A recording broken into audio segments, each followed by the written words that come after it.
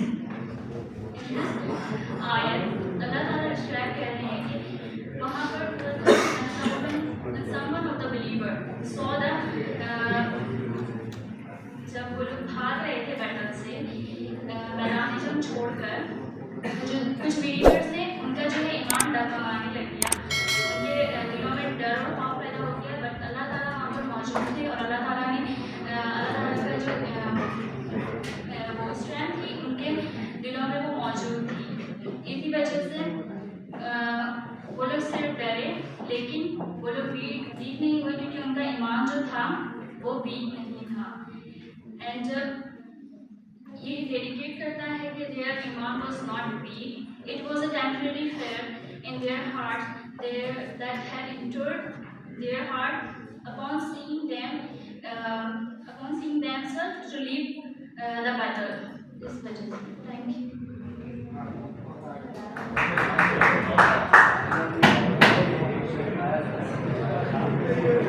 अच्छा, इसमें जो है ना बैटल ऑफ ओहद में ये आपने जो रिजल्ट बयान किया वो गलत बयान किया है। बैटल ऑफ ओहद तो मुसलमानों ने जीती थी, नाकाम नहीं हुए मुसलमान। आपने कहा कि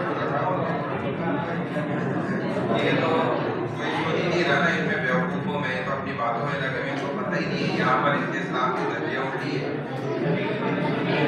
ग़ज़वा ओहद भी, ग़ज़वा बदर भी और ग़ज़वा खंदक भी मुसलमान जीते थे, उनको पता हुई थी। हाँ, ये ज़रूर है कि ग़ज़वा ओहद के मौके पर जो नाफरमानी हुई थी उसकी वजह से मुसलमान थोड़ा सा पसपा ज़रूर हुए थे, जिसकी वजह से उन्हें नुकसान भी हुआ था।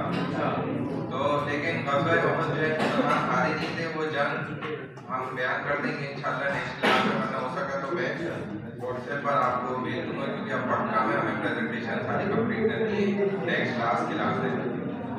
बाकी ये कि देखें, कोशिश ये करें कि आप जो एक पूरी बात इंग्लिश में बताना चाहते हैं या बताना चाहती हैं तो पूरी बात एक इंग्लिश में बता दें।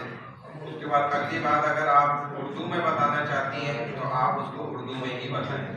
फिर ये नहीं हो कि जी वो चाहते थे तो उनके दिलों में जो है वो वीकनेस थी और फिर वो वीकनेस जो है वो ऐसे बढ़ गई। मकसद में खुदा न खास्ता किसी का मजाक नहीं उड़ाना चाह रहा, ये तरीका गलत है, ये बात सही नहीं है कि आप फिर वीकनेस का लफ्ज़ ढूंढकर समझकर आएंगे कमजोरी थी, उनका ईमान जो है कमजोर था और वो डगमगा रहा था, या जो भी अल्फाज है वो फिर आप टोटली मुकम्मल कोशिश ये करेंगे। मैं टोटली भी अब आपको समझाने के लिए मुझे कहना पड़ रहा है, वरना सही लफ्ज़ इस जगह पे यही है कि मुकम्मल तौर पे आप ये कोशिश करें कि फिर आप उर्दू में बात करें। या तो जिस जगह आप अंग्रेजी में बात करना चाह रहे हैं तो आप मुकम्मल तौर पर अंग्रेजी बोलें उस जुमले में। अपनी पूरे बयान में आप ठीक है जिस जगह पे मुकम्मल एक बात अंग्रेजी में करना चाह रहे हैं अंग्रेजी में करें, फिर मुकम्मल बात उर्दू में करनी है उर्दू में करें। मतलब कुछ अल्फाज अंग्रेजी के कुछ उर्दू के, ये अजीब पता नहीं क्या पढ़े लिखे लोगों ने ये हरकतें शुरू करी हैं। अच्छे भले पढ़े लिखे लोग जिधर वो अंग्रेजी भूल जाते हैं, उधर जिधर उर्दू भूल जाते हैं वहाँ से अंग्रेजी शुरू, जिधर अंग्रेजी नहीं आ रही होती उधर से उर्दू शुरू। तो ये क्या तरीका है? ये तो कोई तरीका सही नहीं है, ये गलत चीज़ है। ये ग्रुप नंबर 7 था, 6 था। आप डिटेल लिख लें, नाम लिखें, जो एब्सेंट है उनके नाम आखिर में लिखते हैं। ग्रुप नंबर 7 कौन है? आ जाए, कितने स्टूडेंट हैं? जल्दी आ जाए, इनको करते फिर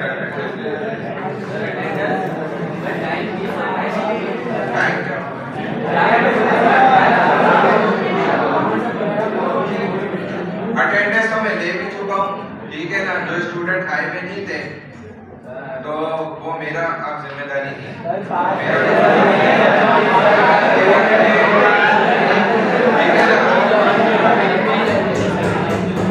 प्रेजेंटेशन में ऐसे ही होता है।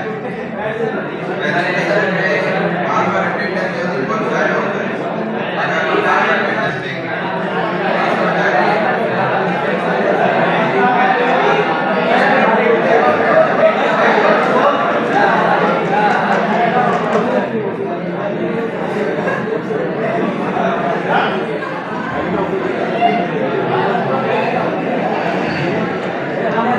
लेना अभी बनता है नहीं, लेकिन मैं ले लेता हूँ।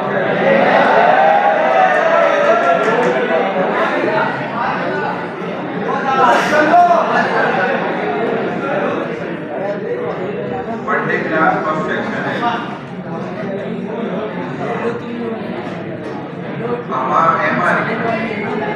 मुबशिर हसन, मोहम्मद अयान। मुबशिर हसन खामोश हो जाओ भाई, खामोश हो तो मैं अटेंडेंस दूंगा। मुबशिर कौन है? मोहम्मद अयान खान। अयान खान तस्बिया नाम कौन है? तस्बिया नाम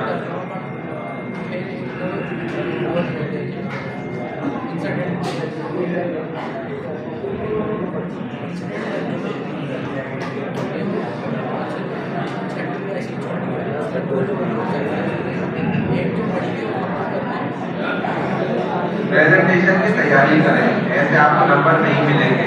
अब्दुल हसीब, अब्दुल कबीर, अब्दुल राफेज, अब्दुल सलाम, अब्दुल समी सिद्दीकी। कौन है अब्दुल सलाम? अब्दुल समी सिद्दीकी।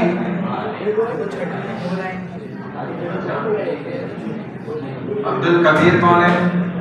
अब्दुल कबीर। अब्दुल समी,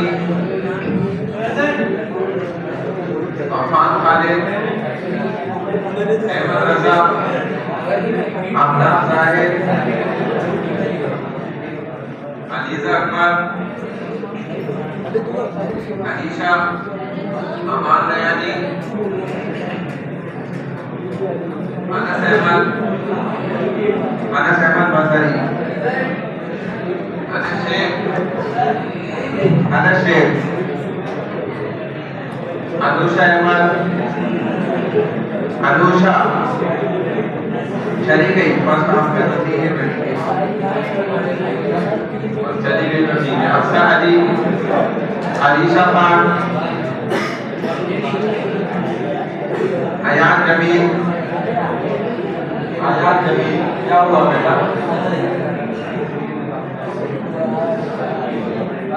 क्या हुआ?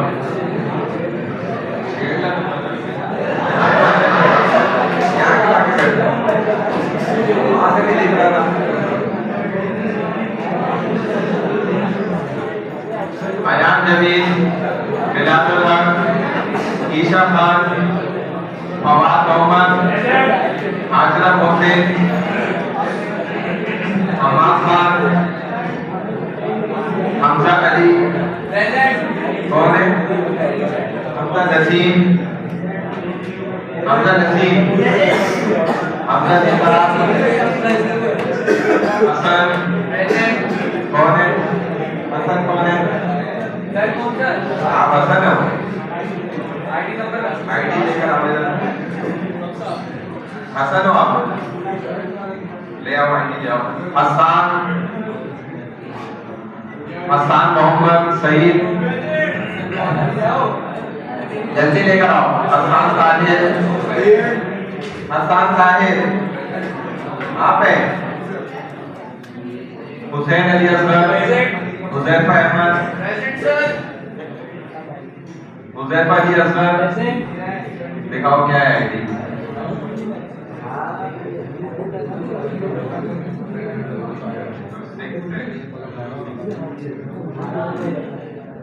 ये लो, ऐसी तस्वीर तुम भी दोगे। हुजैफा अली असगर कौन है? हुजैफा अली कर दिया। हुजैफा अली कौन है? माजिन, मलाइका अमीर, महरोज खान, मोनिश शहजाद, मोहम्मद अबीद, मोहम्मद अख्तर, मोहम्मद अनस बिन जावेद, अनस खान, मोहम्मद अनस खान, अरीब खान, आतिफ बेग, आयान खान, असहान सिद्दीकी, दानियाल खान, फैसल खान, हसन आतिफ, मोहम्मद हसीब नहीं आया पर आइए। मोहम्मद हाशिर क्या हुआ? वापस आधा घंटा में एक्शन कराऊंगा। मोहम्मद हसन बेवादी, मोहम्मद हुजैफा कौन है? हुजैफा और ये दूसरा मोहम्मद हुजैफा नहीं आया। हुजैफा नदीम, हुजैफा शेख, मोहम्मद इफ्तिखार। ये जो ऐसे हो रहे हैं ना, इनकी अब करेक्शन नहीं होगी। मैंने बता दिया था आखिर की 2 क्लासों की हम करेक्शन नहीं करते। मोहम्मद इफ्तिखार, जासिर इरफान, जासिर इरफान, कैफ शकील, माज रफी, मुहिब, नजीद खान, नौमान खान, मोहम्मद राशिद, मोहम्मद राशिद, मोहम्मद समान, मोहम्मद तारिक, राशिद नहीं है, तारिक है। मोहम्मद उमैर अंसारी, उमैर अंसारी, मोहम्मद उजैर, मोहम्मद जैन कौन है? मोहम्मद जैन। देखा, आप लोग कहते हैं कि नमाज नहीं करते। अभी एक ने मोहम्मद जैन पे प्रेजेंट बोली, इसको खड़ा कर दूं मैं?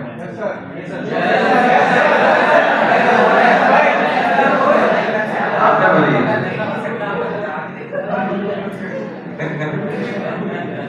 देखा ना, ये आप लोग गलत बात करते हैं कि एतमाद नहीं करते। गधे के ऊपर एतमाद किया जा सकता है, लेकिन ना, क्योंकि वो बेचारा टेंशन नहीं लेता, वो किसी की बली अपने ऊपर लेता नहीं है। मसला ये है। मोहम्मद दरियाब खान, मुनीसा कादरी, ये किसके नाम पे बोली थी? जैन के नाम पे बोली थी ना। देखो जैन की एक लगी हुई थी, वो भी गई। मुनीसा कादरी, मुस्कान, मुजम्मिल हुसैन, नबील अहमद, नताशा सोमरो, नताशा, नेहा शाहिद, नुदरत अस्का, उकाशा किधर है? उसामा सिद्दीकी, औसान दाहिल, कायमा जैदी, राफे अहमद, समीर खान, समीउल्लाह, सना जहांगीर, सानिया मसूद, शाहरुख रहमान, शाज़े इब्राहिम, शनियाल का है शानज़े खालिद, सैयद अम्मार अहमद, अम्मार अली, सैयद फहाद अली जैदी, मोहम्मद दानिश रिजवी, मोहम्मद हसन, इब्राहिम जाफरी, साहिब बिन जावेद, शहीर अली, शहरोज हुसैन, उजैर अली, जैद अख्तर, ताहा सैफुद्दीन, तलहा हबीब, उमैरुद्दीन कुरैशी, उजैर अहमद, उजैर खान, भाई बातें मत करो, मैं अटेंडेंस हो मतलब मैं अटेंडेंस छोड़ दूंगा, बात नहीं होनी चाहिए, खामोशी, बिल्कुल खामोशी,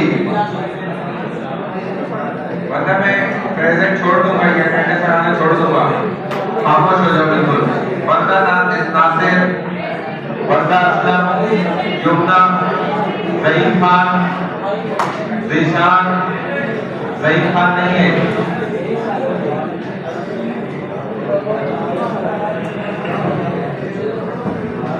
जिसकी हो गई है वो खामोशी से बात नहीं करे, और जिनकी नहीं हुई है वो जगह से उठते नहीं, वो जगह पे बैठे रहे, वरना फिर अटेंडेंस नहीं रहेगी, मैं जिम्मेदारी है उसका।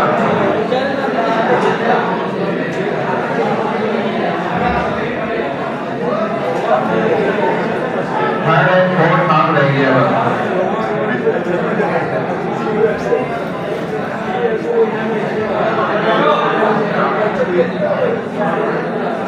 अब्दुल नासिर सिद्दीकी, अनस अली, अनस कहाँ है अनस?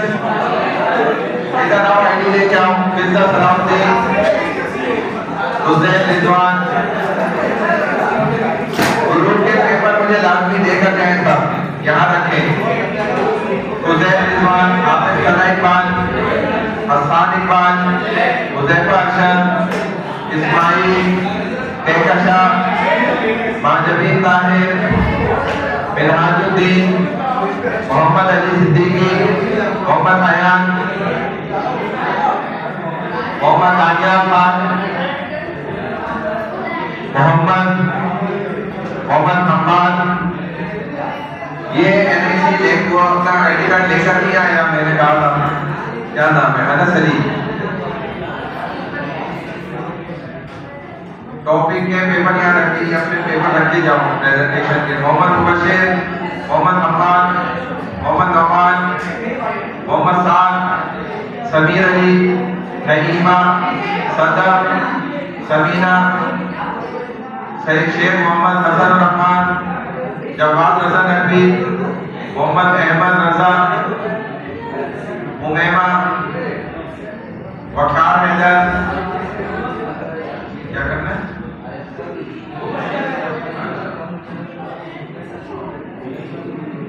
ये अभी की दो होंगी, वो अपडेट होगी थोड़ी देर बाद। लास्ट सेक्शन ये तो लग गई है ना, एक सेक्शन रहता है ये वाला। अच्छा, अब तो नाम है फरीदी, अयान मसूद, अहमद मुश्ताक, अली अहमद सिद्दीकी, अलिशा राजपूत, अलीजा, आमना अल्ताफ, अरसला खलील, फिज़्ज़ा खैरी, हमाद अफलाक, अंसला उमैर, हसनैन रजा, हुज़ैफा सफर सिद्दीकी, कमल शहबाज, किरण दिलमीर, माहा जावेद, महनूर अजीज, मोहम्मद अहसन इब्राहिम, माहा जावेद आप हैं? ऐसा कैसे हो सकता है? आइए, कहाँ है? नीचे रहने दो उनको तो। मोहम्मद अकमल, अच्छा अकमल कौन है? इधर आओ। मोहम्मद अमान, इधर बैठो बेटा। फजील इकबाल, कहाँ है मोहम्मद अकमल? नहीं वहाँ देख रहा था। मोहम्मद हैदर, खिजर, मोहम्मद अहमद, नादिर खान, मुनीब हसनैन, मुनीब खान, नूर अली शाहिद, उवैस सलीम, समीउद्दीन, शहीर अशरफ, सिद्रा मंसूर, समीउद्दीन नहीं है, सिद्रा मंसूर, सैयद मोहम्मद फाखिर हातिम, मोहम्मद मुजम्मिल, सैयद शहजाद अली, जैद हैदर जैदी, सदफ फातमा, उसामा शहबाज, वानिया हक, वर्दा सलीम, ज़ैनब मंसूर,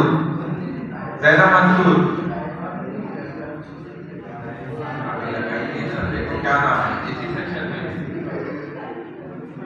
मेरा वो मोबाइल आके दोनों से एक बच्चा स्टॉप कर देना वीडियो, स्टॉप भी कर देना वीडियो। हाँ